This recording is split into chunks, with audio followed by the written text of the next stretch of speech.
People Not Titles podcast is brought to you by Land Trust Title Services, your partners for results.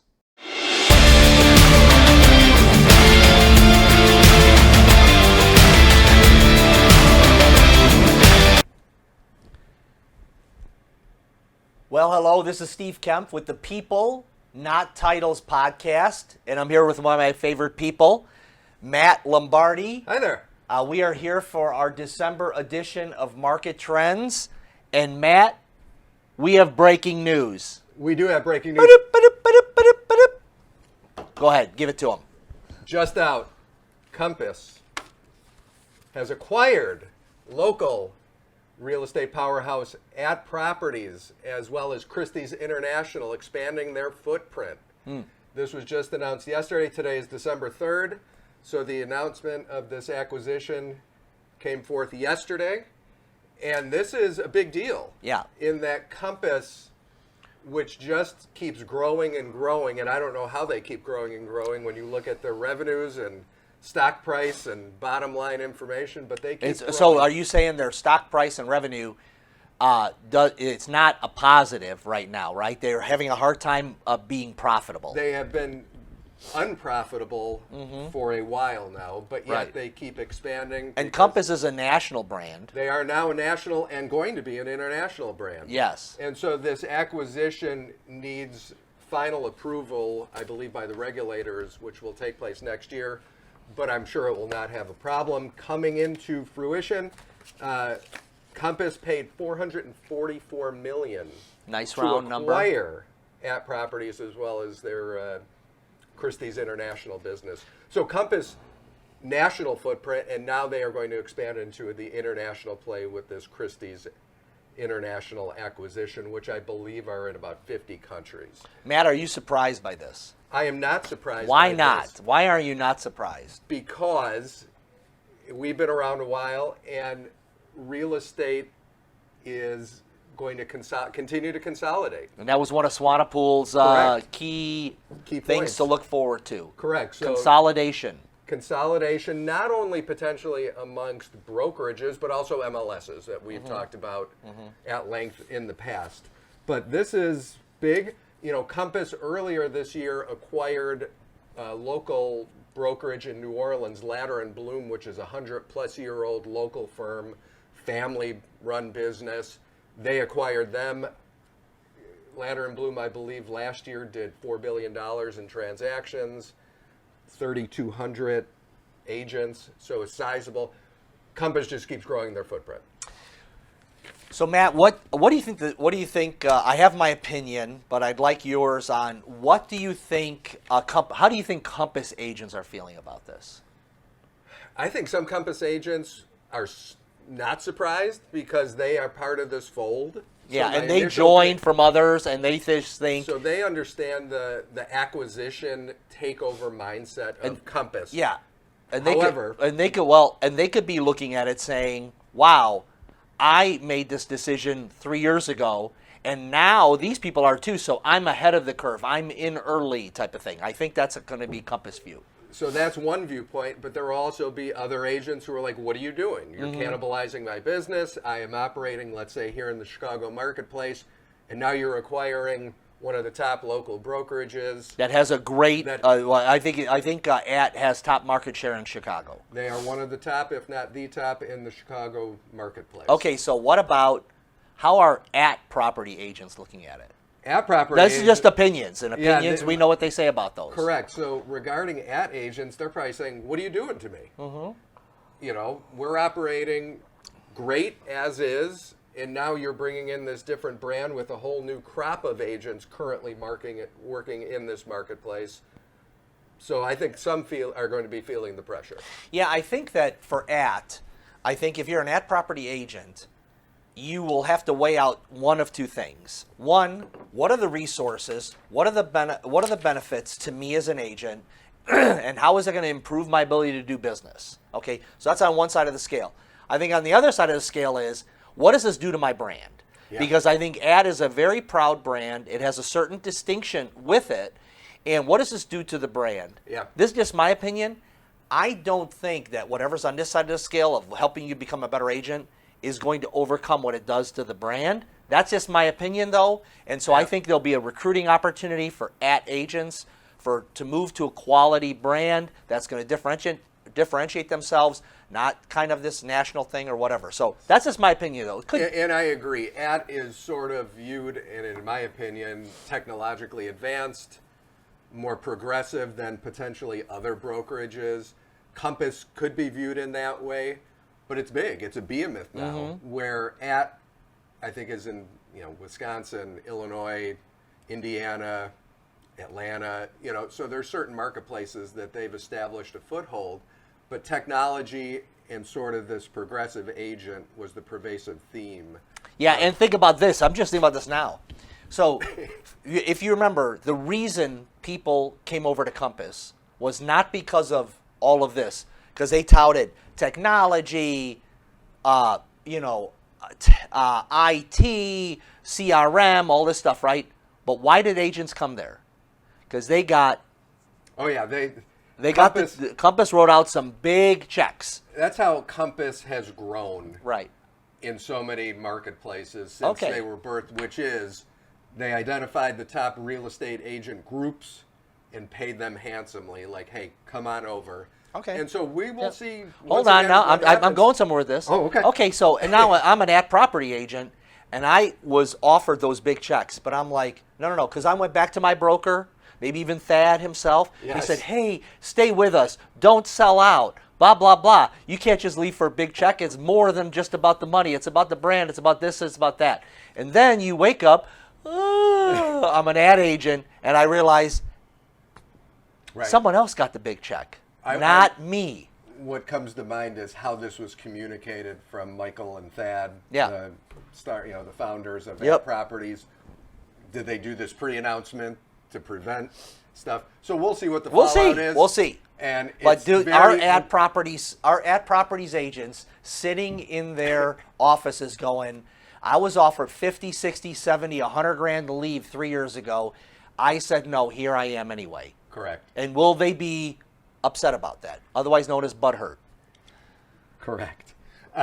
One thing I wanted to add is part of this acquisition includes proper title as well as proper mortgage. Okay. So that's interesting to see how Compass will leverage, rebrand. So this is all going to happen with, what happens with the app property name. Will it be a co-brand? Mm-hmm. Will it be something? More to come on that. We'll see. Big news nationally. Breaking but news. Also this is breaking. You don't locally. get this anywhere else. Correct. Okay. So next article, Matt, is Judge. Do you have something else? This is semi-breaking. This is it. Right, semi-breaking. Judge approved settlement that changes rules for real estate agents. Let's talk about this. So as we've talked about so many times on this podcast, NAR Settlement, on March 15th, 2023, the announcement came down that NAR has agreed to settle with the Department of Justice.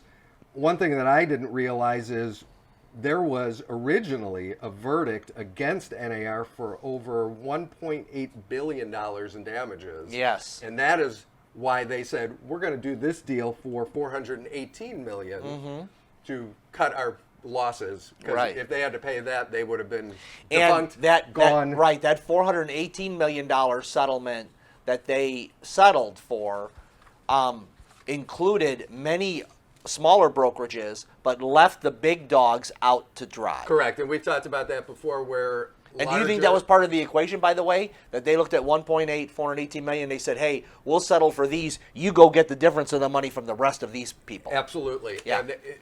And so the larger brokerages and many members feel that NAR has left them high and dry. Mm-hmm. We've been paying dues. Mm-hmm. We pay, and we'll talk about that a little bit. What have you done for me lately? The answer is not much, and especially the larger brokerages that were left hanging and saying, you're on your own. Mm-hmm. Now, NAR will counter and say, well, we've covered the majority of our agents because most agents work for small brokerages. We're for the little guy. We're for the little guy, whereas if you look at larger brokerages or regional brokerages like a Howard Hanna Real Estate, a Baird Warner Real Estate, what once was Ladder and Bloom. These are local regional brokerages that are big, but not on a national scale, humongous, and they are the ones that are going to be paying the price for this being left out of the main settlement. Matt, my feeling is, and I don't know if this is oh no, okay. So my feeling is that through this settlement, through these changes, they thought a couple things. One, commissions are going to go down. Correct. Two, they thought because commissions are going down, home prices are going to go down because the seller is going to require less. Correct. Okay. But here's what I've noticed happen. This is anecdotal. Number one, agents took a step back and said, here's what I'm worth in the deal, and it's priced right. Correct. And so I'm going to go get that money. And in fact, in some narratives, agents have said, I'm making more now because I've placed a premium on my services. Many of the agents that weren't worth it are gone. Correct. And the agents that are worth it are asking for the commissions, and they're getting it. Correct. So this narrative of that NAR was colluding to collect monies that otherwise agents didn't have the guts to collect, I think is wrong. And the time will tell, but I agree with you 100%. Okay. In that this was potentially short-sighted, not needed, but we'll see what happens. Right, but someone got money, Right. Attorneys got money because they saw this as a big kerfluffle, a big opportunity. Correct. And one thing that I wanted to mention is, so this original settlement lawsuit is now settled. There's at least 20 others that we know of still going on, Still and brewing, are active in the court. And in fact, once this settlement came out, there was a flurry of, and this is semi-breaking news as well, I think there's 3 appeals, if not more, that were announced right after the settlement. So there's an appeal from a group called Springway, which was part of an original, and these are all part of... Is that any relation to Amway? It is not. Okay. But they were an original filer of and this is in Pennsylvania. There's another one in New York. So there's appeals still going on, and there's still active lawsuits related to this settlement, other than the Sitzer-Burnett case, which was the big one that NAR was part of. So there's so much more to come with this, and so much more money to be paid or potentially paid. And then stepping back from the appeals and all this, people think this is settled, done, the Department of Justice is out, but the Department of Justice, at least in its current form in this current administration, is saying, we may not be done. We don't like this. We still don't like what's transpired, Right. and we still may go back into this. And so this is the next thing on our list, which is NAR fires back against Department of Justice's statement of interest. So, in its filing, NAR mentions that the Department of Justice statement of interest is non-binding. But the Department of Justice, who they are, will say, no, we could still go in and look at what you're doing from a business practice, from a competitive analysis, to say you're still being anti-competitive versus, even though you've agreed to do all these things, it's more competitive. So there is still so much more to go with this that it baffles me. But at the end of the day, and I think you're in agreement, it's like, what is the end result supposed to be? The intention is good, and I agree that there needs to be 2 sides of the deal. I'm a seller. I'm going to negotiate in good faith with my listing agent and to come up to a price. I am a buyer. I'm going to negotiate in good faith with my buyer's agent to come up with an agreed-upon fee. Thank you very much. Let's get the deal done. I want to sell my property. I want to buy a property, and here is what I'm going to pay you as my agent. Yeah, there's a lot more to it than just finding a home, clicking on it, and saying I like it. There's a lot that happens between there and getting to the closing table, and an agent is critical. Okay, Matt. So we're done with the NAR settlement. I looked at this. It just blew me away, and you were, of course, part of the underbelly of the NAR. And there's this, is this the New York Times? This is New York Times. So there is... Chauffeured cars and Broadway tickets. So there is a journalist for the New York Times. Her name's Deborah Kamen, who has sort of been focused on the last 18 to 24 months of really digging into what is transpiring, what has transpired at NAR. I was speaking with Steve before our recording today, and I said she has some people, I think currently staff members, former staff members, not me included, by the way, current officers, past NAR officers, giving her information. But in sum, the article says that it is such a perk to be part of the NAR leadership, the quote-unquote volunteer leadership. Volunteer leadership. And so before we get into the meat of this article, a couple things I want to say. So NAR is classified on the books as a not-for-profit member trade organization. Yeah. So that's the first. NAR, like most other membership organizations, they have to publish publicly their year-end tax returns. Right. So anybody watching, you can go to a place called GuideStar, ProPublica, and I'm sure there's others, where you can pull up NAR's financials that are publicly available, as well as any other member association. So Chicago Association of Realtors would be in there. Illinois Association So, and of what are Realtors. the average revenues? Do you know for NAR, Matt? So the revenues are, I think, based on dues for 2025, it's over $300 million, which is almost 90% of their revenues per year. So another 10 to 15% from other things, their convention, product sales, education. And they've made money from land. They've made money from stock, right? There's a lot of stuff going on in there. And so this article, so what I'll also say is NAR's CEOs as well as senior executives are paid very well. Now, what NAR will tell you is we use outside consultants who come up with this. They tell us what the prices are. What we should be paying our executives, what we should be paying our CEOs. What this article is saying is it goes above and beyond that. Yeah. Whereas the former CEO had negotiated in his contract dog watchers, when he and his dogs' names are Tuffy and Fonzie, which I thought that's pretty neat. You like that? Yeah. And it's sort of the meat of the article is especially for volunteer leaders, those individuals in the pipeline to become president-elect, treasurer, vice president, president of NAR, which is a big thing. It's not only that you have that visibility and are representing this member organization and being literally the face for a year of this organization, you get a lot of good stuff with it. And so the way it's structured and the way this article talks about it, which is true, is the president, president-elect, treasurer, even when you're past president, you get a stipend. Yeah. And it's not like $50 here, it's hundreds of thousands of dollars. Yeah. And once again, this is all public information, so this is not like surprising where people are like, oh my God. I think it's surprising, Matt, to the regular Joe agent who has to pay their dues and thinks, oh, look at these volunteers that are working on my behalf to protect me. Now I'm left holding the bag. I got into this long lawsuit. I have to change the way I do business, and I'm finding out that their dogs are wintering better than I am. So most members don't know, don't care, and will never see or hear any of this. There are those that will read this article or see something on Inman. Inman is usually a good proponent of publishing, hey, here's the latest salaries of the NAR staff. Can you believe that? I've been around for all of that. It's, for the most part, falls on deaf ears. Yeah. But for those members that are saying, and I think questioning it now more than ever, what am I paying my dues dollars for? And when they see it's going for Hamilton tickets, $300, Cubs and Sox. Cubs tickets, Sox tickets. Does anyone buy Sox tickets? You just give those away, you right? You can give them away now. Yeah.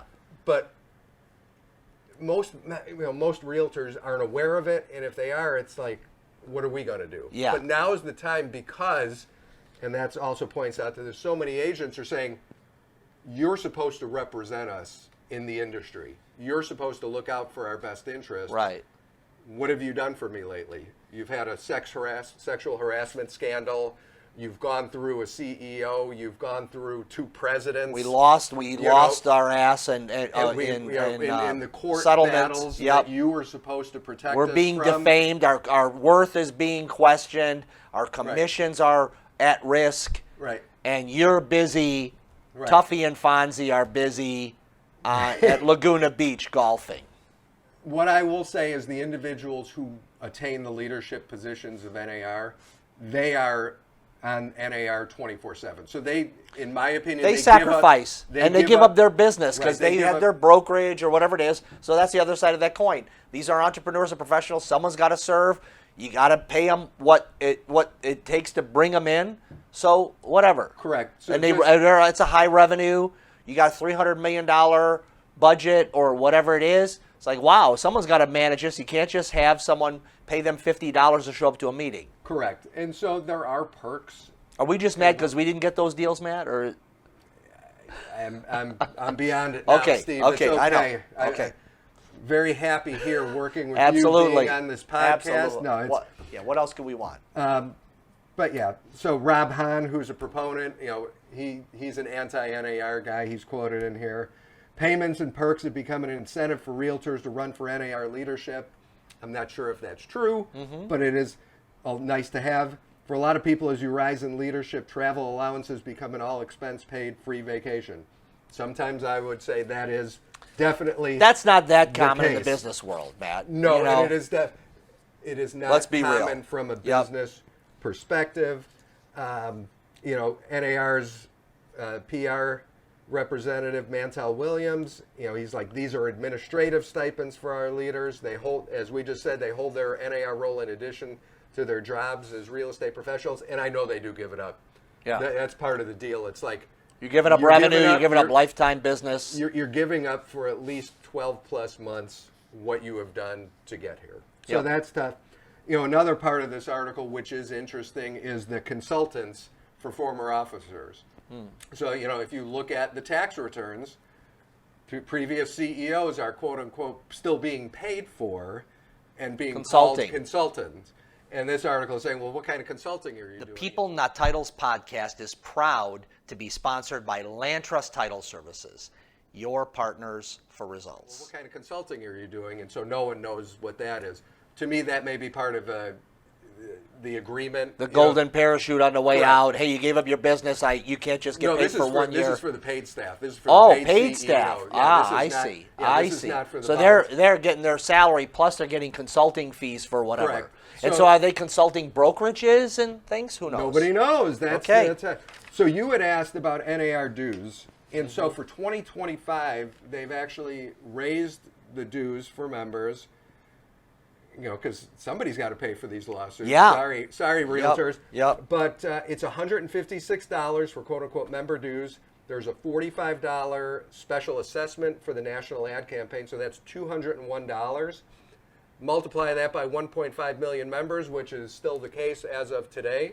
That was just verified by Real Estate News, so just over 1.5 million members. That comes out to $301 million, which, like I said before, accounts for about 87% of their revenue. They have other revenue. And there's other stuff that they're selling other things to realtors. There are other revenue streams for the association. Okay. But yeah, for those Advertising. anybody watching, like I said, GuideStar, ProPublica, you can go down a wormhole and see, hey, even attorneys watching this. You want to see what the American Bar Association is doing? They're on there. All right. It's interesting, but a lot of people don't realize that because these member organizations are categorized as not-for-profit. Some people call them nonprofits. And in fact, I think the NFL was, up until recently, considered part of this. Non-profit. A not-for-profit nonprofit. Ouch. So you could see Roger Goodell making $4 to $5 million a year up until recently. Wow. So good stuff. You can go down a rabbit hole and find out all these things. And if you don't like what you see, tell your membership organizations, hey, cut out the expenses, give some back to us. Okay, Matt, I feel like we should take a shower before we do this next one because of the seedy underbelly of. No. We're kidding. All right, well, let's move on to the NAR profile. Hey, this is one of the things that the NAR does to provide value to its constituents, right? It's the best, in my opinion, and I think I may have mentioned this before. To me, this annual report of home buyers and sellers is the best information for real estate professionals as well as real estate attorneys to really understand who today's home buyers and sellers are. So this comes out typically in the October-November timeframe each year. Okay. NAR's research is probably the best in the industry. And so this is a deep dive. What we're going to cover is some highlights of this most recent Surprising report. stuff. But if realtors out there, you can get this. I forget what they charge these days if you wanted a PDF file of the 100 200 pages of data. It's probably $15. I don't even know if they print it in hard copy anymore. But it really is good. And when I worked at NAR, I knew it was good because the people who bought it were literally the top of the owners, top. you know, looking for this data and information to share, not only for their, you know, better understand their clients, Make but a lot of decisions. these were individuals who were the owners or founders of their brokerage to disseminate information. And I forget, this was years ago, some top guy came up and we were talking, and he's literally rifling through the home, you know, the profile. And I said, well, what are you looking for? He's like, I'm looking for the data on this, you know, how many people actually buy their home after visiting an open house.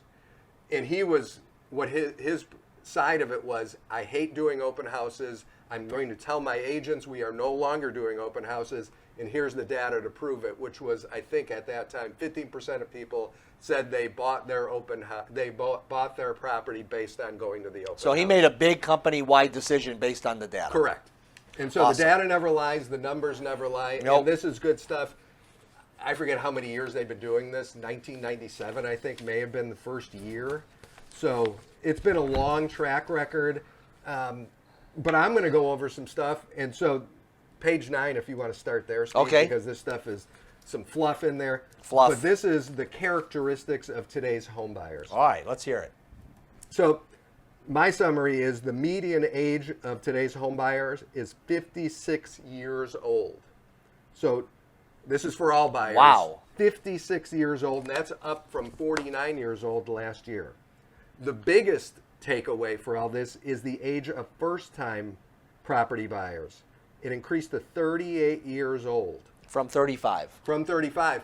I looked at the track. When I bought my first property, it was like 27, 28 years old was the average age of the first-time home buyer. 38 years old, which for you kids out there who want to buy a property, you could do it. It's just more challenging. We've talked about that so many times. That's just, you know, and so I had said median age for all home buyers is 56, first-time buyers 38. Both are all-time highs in their recording of doing this. 62% of buyers were married couples. 20% were single females. Wow. Only 8% were single men. Ooh. So females, you're Homeowners. doing the right Yes. thing. The men out there, What are you gotta waiting get your for? act together. Yeah. Got to get out of the basement. Or find these 20% of the females and let's get a Yeah. joint venture going. Yes. Um, yes. But yeah, I mean, and this is, we've talked about this, prices are at an all-time high, inventory is low, the finances are squeezed, and so who can afford to buy a home? Someone who already has a property and selling it, someone who has saved. So a 38-year-old person, to me, has probably saved enough for a down payment, has the financial stability. It's just unfortunate to see that. And one other data point on home buyers, first-time home buyers decreased to only 24% of the market, which is down from 32% last year, and that's the lowest share ever. So 1 out of every 4 buyers is a first-time home buyer. Correct. Okay. And here, NAR began collecting data on all of this in 1981. Okay. So I was incorrect, 1997. It's actually 1981. All right. On page... Yep. So characteristics of home purchase, I'll go there very quickly. 15% of buyers purchased a new home, 85% purchased a previously owned home. That's pretty static over year, over year, over year. Detached single-family houses are the most common at 75%. Townhouses, row houses, 7%. Typical home purchase was 1,900 square feet with 3 bedrooms and 2 baths. Okay. You know, and most buyers expect to live in their homes for 15 years. I wonder what the average square footage is. We'll come back to you next. I wonder what, like 30 years ago, what the average. I think 1,900 square feet would be huge. Correct. Oh, absolutely. Yeah, if you went back in time, Yeah. I mean, we don't need to look at the numbers. Right. We know. Right. We lived in a that it small was probably place. An average size home was 1,400 square feet. Yep. Maybe 3 bedrooms and a bath, Yep. or 2 baths if you're lucky. Yep. Now I would say it's at least 2,000 plus. square footage for homes purchased, especially new homes. What is one floor of a brownstone in Chicago typically square footage? So, like, for example, I live in a Chicago bungalow. Yeah. I believe my first floor is probably 800 to 850 And so we lived on the square first floor on Claremont, and it was probably 800 to 1,000 square feet, Yeah. and someone rented out the top floor. Yeah. So, okay. And actually, having gone through my property tax appeal, I take that back. It's probably just over 1,000 square Okay. feet on my first Yeah. floor. And then the second floor is a little less than that. Yeah, But so all in, it's probably right, I 2,200 bet you square back feet. in the day it was 1,000 square feet, 1,000, Yep. 1,100 square feet. Okay. Next item is the home search process. 86% of all buyers used a real estate agent. So that's Okay. not surprising. Okay, is that up or down, Matt? It is, I believe, on track year over year. Okay. And that's been pretty consistent. And actually, we're going to get into a couple stuff Yeah. as we move forward. Yeah. And I think, correct me if I'm wrong here, but I believe that, and maybe, I believe back in these articles, 92%, was that over here? 92% of people said they were happy with the real estate process. It's upcoming. Okay, more so for upcoming. that, and I Okay. got some remarks on that. Okay. Moving on, the home buying and real estate professionals. Mm-hmm. So here, home buyers, how buyers purchase their home, 88% were made through a real estate agent or broker. So 9 out of 10 people find value enough and find it complicated enough that they don't want to go it alone. Correct. Okay. 5% bought directly from a builder or a builder's agent. So someone Okay. who's developing a new So home. now you a at least Pulte. 5% of the rest that try to figure out, no, do FSBO, this and that, go on their own. And those are always, because we deal on the title side, those are always the messiest, sloppiest, most Correct. difficult files to do, and it's always a high wire act. Correct. So most everybody's buying through a real estate pro, 5% direct from the builder, 5% from the previous owner, which how I attributed it. Aunt Joan is selling her house. Can I buy your house, Aunt Joan, as you move somewhere else? Absolutely. A lot of family deals are done that Yep. way. The biggest thing I want to say here is most buyers only interviewed one agent before making a decision, with 77% of repeat buyers. So this is the way I view this is when you realtors out there, when you're sitting across from a potential buyer, make a good first impression because they're not going to speak with anybody else. Wow. You know, That's great. So make a good first impression because they will pick you. Yeah. So that's big. Get in there first is the key. Correct. Financing of home purchase, couple data points here. 26% of home buyers paid cash for their home in this latest profile, which is Wow. an all-time high for all cash deals. And we see that on the title side Yep. more than ever.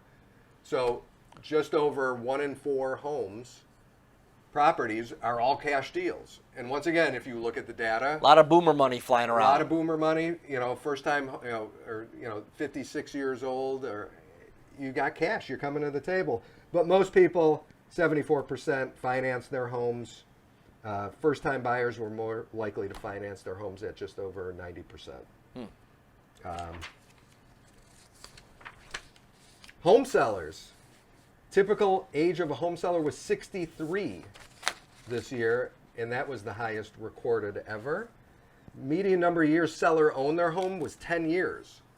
Used to be, the old adage was every 7 years, and that has gone up year over year. And over you year. think COVID lengthened that a little bit, Matt, or the low interest rates or whatever it is? Yes and yes. Okay. Bingo, bango. People refinanced. Yep. They're locked in. Yep. This is my home. Yep. I've moved here.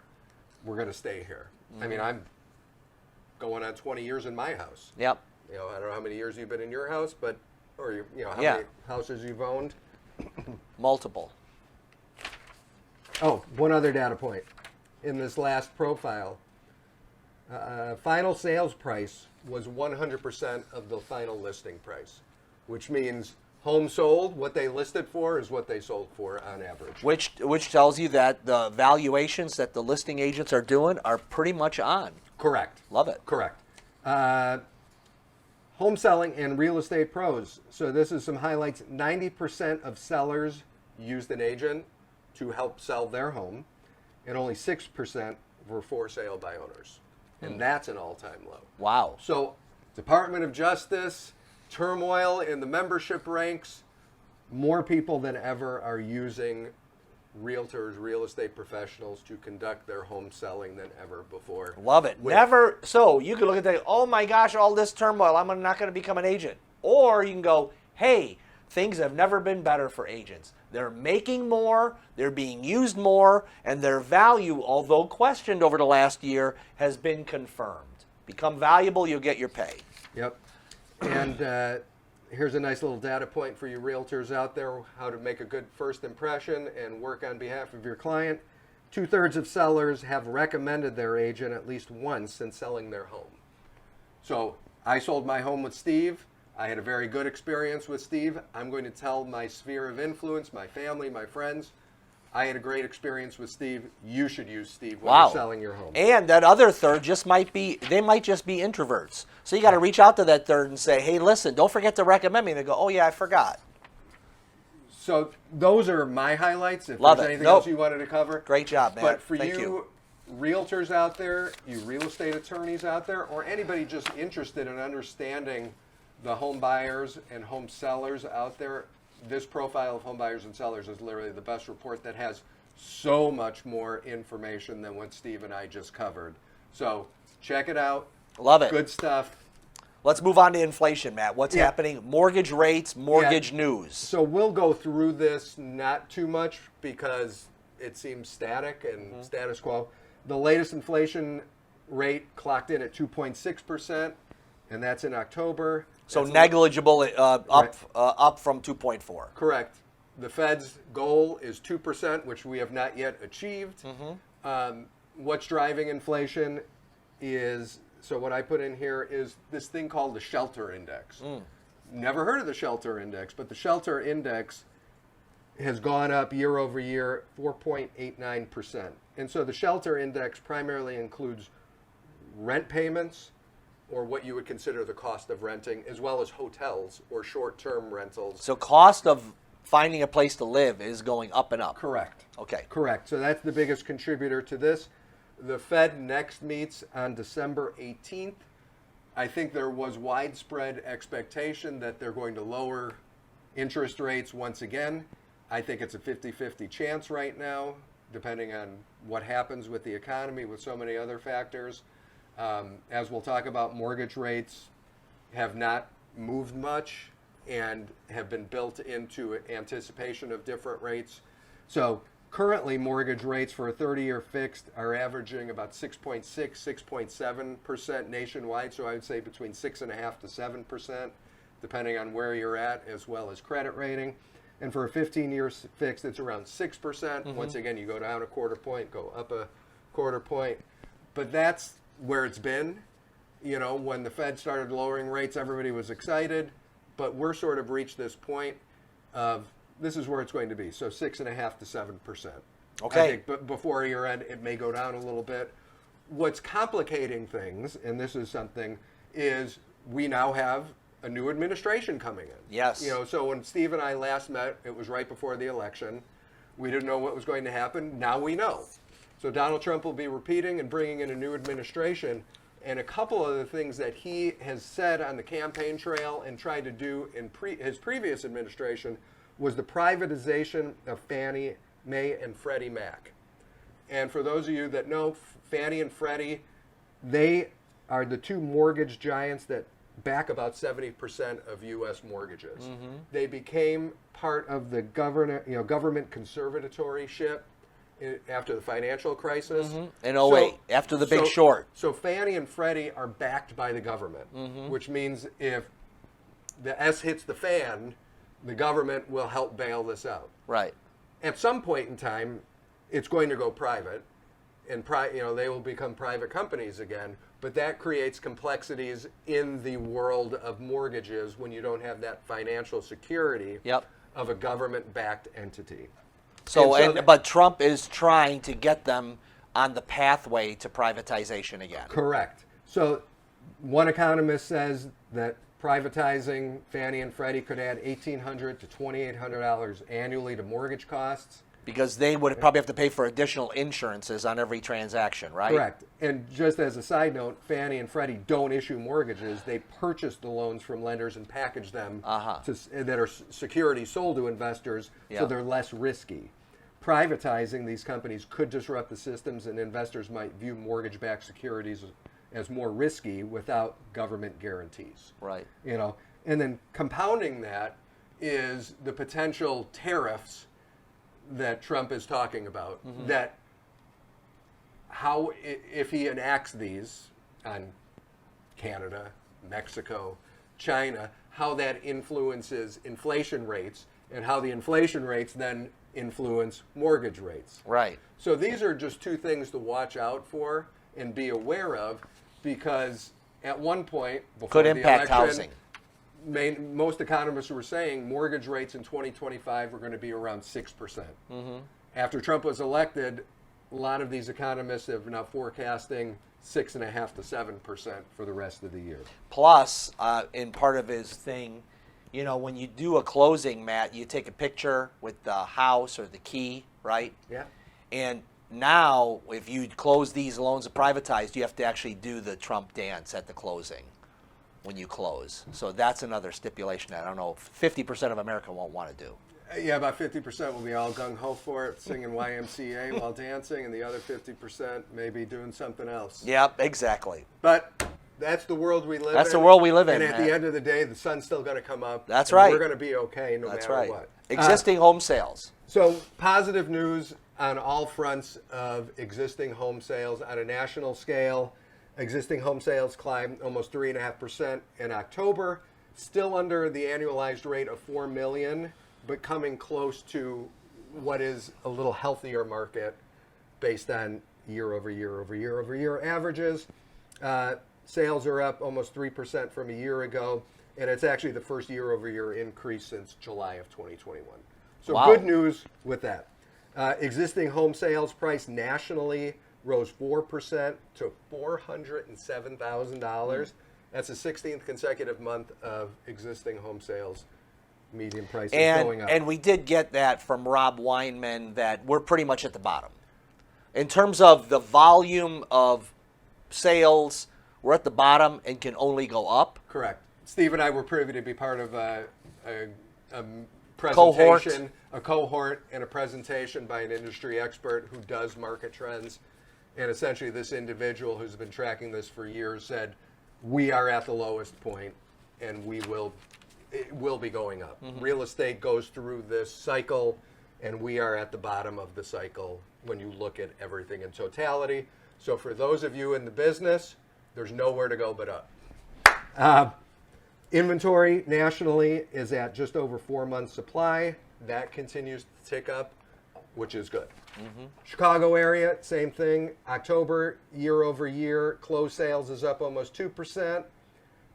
Median sales price is up over 8%. Inventory of homes for sale is up over 5%. Days on market is still 24 days, 23 last year. In essence, comparing year over year numbers, it's better. Now, year to date, a little lower. So closed sales, comparing this year to last year, we're down 3% here in the Chicago marketplace. Like we said, there's nowhere to go but up. Great time to buy a home, man. Great time to buy a home. We've actually seen some nice sales and activities in September and October. And a lot of new construction happening in Chicagoland, so just a lot of action. Yep. Wisconsin, same thing. Very positive across the board. Home sales are up 3.5%. Listings are up 8%. Median home price is up 10% to $310,000 statewide. Inventory is at 3.5 months. 6 months inventory is the ideal time frame that we want to have a quote-unquote healthy and balanced real estate market. Nowhere to go but up. I'm so happy you brought that up, Steve. Yes. Because you may be looking at things, we look at things, it's like, my God, what's happening? It's going to be better. So that. Anything else? Those are the big things. Well, the big things, Matt. What was your prediction, Matt, when we began the year for Bear victories? What did I said you 8. You said 8. What did I say? I said higher than that. Like 12? No, I don't think I said 12, but maybe. Hey, Thanks for listening to the People Not Titles podcast. We are proudly sponsored by Land Trust Title Services. If you enjoyed the podcast, please hit the like button, please subscribe, and we'd love it if you'd share our podcast with your friends. Thanks a lot.